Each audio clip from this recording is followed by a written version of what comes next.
Perkenalkan, saya Bian Britain Saningsi ya Bu ya, yang bertugas pada siang hari ini. Benar ini dengan Ibu Dewi Syariah? Waalaikumsalam, iya benar. Benar ya Bu ya, sebentar ya Bu, saya tutup kordenya terlebih dahulu. Ibu bagaimana duduknya, sudah nyaman? Sudah? Ya sudah nyaman ya Bu ya.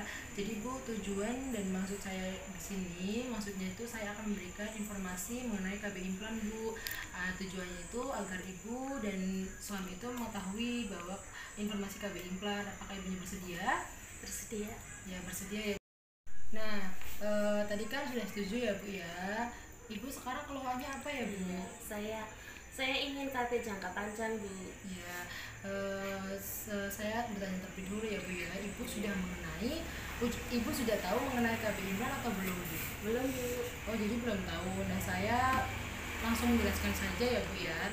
Jadi KB Implan itu KB yang seperti susuk Bu. Nah nanti itu di dalam KB itu terdapat hormon. Nah KB itu tuh terbuat dari karet. Nah nanti jika Ibu jadi untuk mengambil KB Implan, nanti akan dipasang di lengan atasnya ya Bu ya.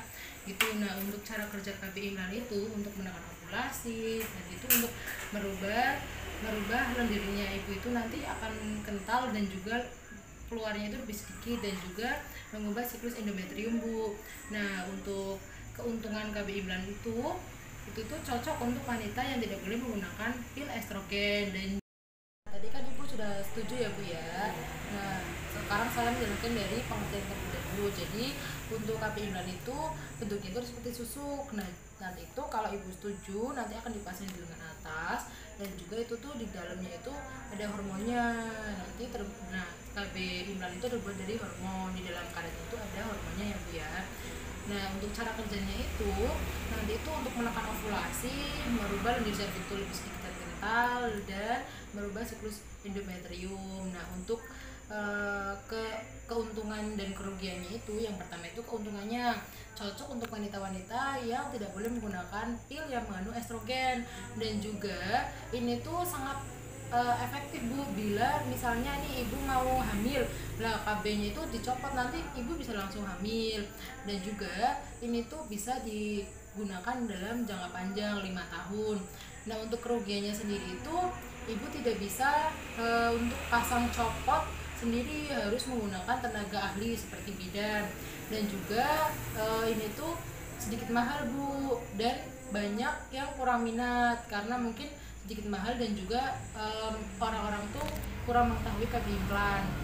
Nah tadi kan sudah saya sebutkan untuk keuntungan dan kerugiannya. Tadi kan untuk keuntungan kerugiannya sudah ya Bu ya. Bisa saya lanjutkan Bu? Iya. Nah untuk yang tidak boleh dan boleh menggunakan KB Implan itu, yang pertama saya sebutkan dulu yang tidak boleh ya Bu ya. Yang tidak boleh itu seperti Ibu yang mempunyai kanker payudara, penyakit hati koroner, dan juga jantung, hipertensi, diabetes, ibu gangguan jiwa, dan juga Ibu dengan riwayat pernah mengandung di luar kandungan. Nah untuk yang boleh itu Ibu yang menginginkan KB jangka panjang namun tidak ingin menggunakan KB yang sterilisasi Bu, dan juga AKDR. Nah ini juga cocok untuk wanita-wanita yang tidak boleh menggunakan pil estrogen. Nah selanjutnya itu untuk keefektifannya Bu. Keefektifannya itu seperti apa sih KB Implan itu? Ini tuh sangat tinggi Bu, karena KB Implan itu jika digunakan sebelum melebihi 5 tahun itu sangat efektif Bu. 1/100 dalam 5 tahun itu hanya sedikit jarang untuk orang-orang yang kebetulan hamil. Nah bila Ibu menggunakan lebih dari 6 tahun, nah nanti itu keefektifannya itu mungkin akan menurun sedikit, 2,5-3% Bu. Mungkin Ibu bisa terjadi hamil, tapi itu hanya sedikit ya Bu ya. Nah terus untuk efek samping dari KB Implan itu amenorrea Bu. Amenorrea itu Ibu bisa tidak haid, nah nanti itu juga ada bercak-bercak darah sedikit. Nah juga Ibu bisa infeksi saya kan masanya di sini ya Bu ya, bisa terjadi infeksi di sini, namun itu juga jarang terjadi. Nah kapan sih baiknya untuk menggunakan KB Implan itu? Baiknya itu saat Ibu sedang haid. Nah terus pasca keguguran juga bisa. Terus Ibu saat setelah melahirkan juga menyusui itu 6 minggu sampai 6 bulan juga bisa menggunakan ya Bu ya. Nah yang paling penting itu Ibu sudah yakin menggunakan KB Implan.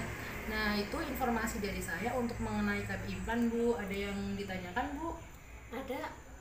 Apa Bu? Itu agak lupa untuk orang yang tidak bisa pakai KB implan. Oh, orang yang tidak boleh menggunakan KB implan Iya. itu orang yang punya riwayat penyakit seperti jantung, hipertensi, diabetes, dan juga apa itu hati koroner ya Bu ya. Iya. Nah juga riwayat pernah hamil di luar kandungan Bu itu.